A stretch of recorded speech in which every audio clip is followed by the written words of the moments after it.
Back in the year 2000, Mobile Suit Gundam Wing hit North America, introducing many new viewers to the sprawling Gundam franchise. And oh, did it ever grow a fanbase. Now, at the time, I dropped the show after only a few episodes. I know, burn the heretic. Young me was annoyed that all 5 main pilots were boys and wasn't impressed by the fandom's reputation for ship hate and girl bashing. Well, when I started doing Gundam retrospectives for the 40th anniversary, this was the most requested, and I did promise you Wing coverage a while back. So here you go, Secret Keepers. Almost 20 years since that premiere on YTV, here's my return to Gundam Wing. Gundam Wing aired in Japan in 1995, between 2 other seasons I've covered before, the hot-blooded outlier G Gundam and the highly underrated Gundam X. It lasted a full 4 cours and was followed by 2 OVA series, Operation Meteor and Endless Waltz, the latter of which was edited into a compilation movie. Plus the light novel series Frozen Teardrop in the 2010s and a bunch of manga. The show did decently in Japan, though it didn't break any records or anything and the ratings were just average, but it's known for breaking into 2 markets in a big way, North American anime fans and BL shippers, the latter of which gained Wing the reputation of the yaoi fangirls Gundam. I hope you can hear me rolling my eyes at the type of people who use that derisively.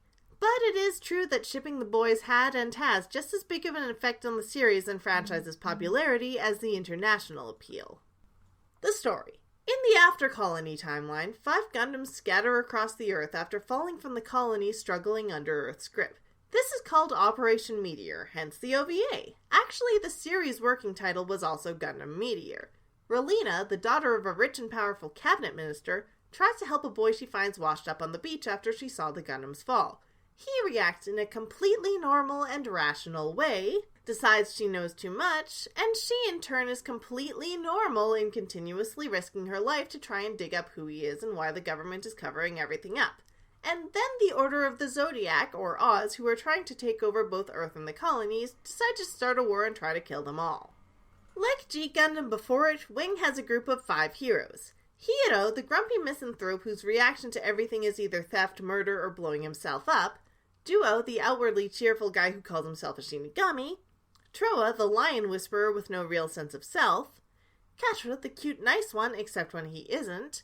And Wufei, the sexist tool with a justice complex. And I say heroes lightly because one thing this show does really well is show that maybe raising a bunch of kids to be assassins and dumping them in the middle of nowhere with only their orders to go on isn't going to produce happy, well-adjusted people. Just as trying to kill everyone isn't going to produce real peace.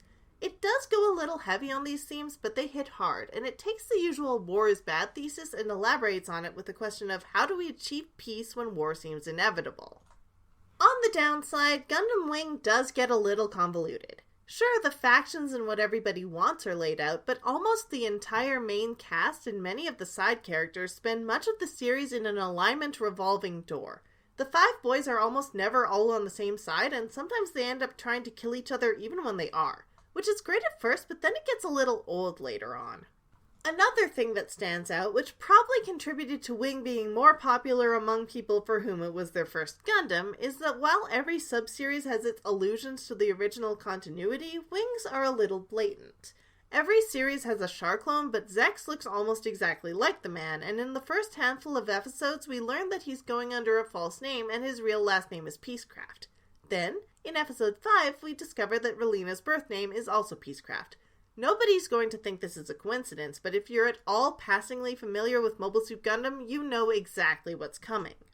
And speaking of whom, I mentioned the girl bashing earlier, and the Fujoshi fanbase. Yeah, Relena has the dubious honor of being the patron saint of ship hate for getting in between the boys. But honestly, watching this now, I love Relena.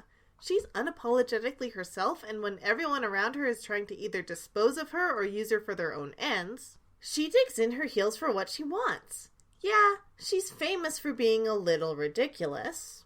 I am right over here, so come and kill me! But she fits right in with everyone else in this show. I mean, Hiro constantly ends up saving the people he says he's going to kill. Wufei's idea of strength and justice is committing war crimes. This entire cast is full of weird, messed up, deeply sympathetic disasters. Plus, she has a pink limo. I mean, look at that. The girl doesn't deserve the haters. While Gundam Wing wasn't actually the first Gundam to be shown outside of Japan, that honor goes to the original series compilation movies, from how it hit in North America, it might as well have been. It definitely made itself known with 2 TV broadcasts, one with cuts for primetime and one late-night broadcast that left in the darker stuff, and even merchandise. Not just toys either. We got Gundam Wing's school supplies. After the TV series aired, it had a physical release by Bandai Entertainment with the uncut version. Once Bandai Entertainment went under, the show was in licensing limbo until Sunrise pulled an Aniplex, by which I mean having the creators license the anime overseas themselves, not expensive box sets. In cooperation with Nozomi Entertainment, Sunrise re-released the entire Gundam franchise physically, including the old dub on the discs for Wing TV and Endless Waltz, and releasing Operation Meteor for the first time, albeit sub-only. In conclusion, Gundam Wing is a lot. But it's a lovable, tumultuous lot that's the furthest thing from smooth and straightforward, and it really works well with its themes. It might be a bit too derivative and at the same time overcomplicated, but it's easy to see why Wing won so many new hearts. Let me know in the comments whether Wing brought you to the franchise and what you thought of it. This is Secret Identity Studio, and no, self-destructing is not the answer.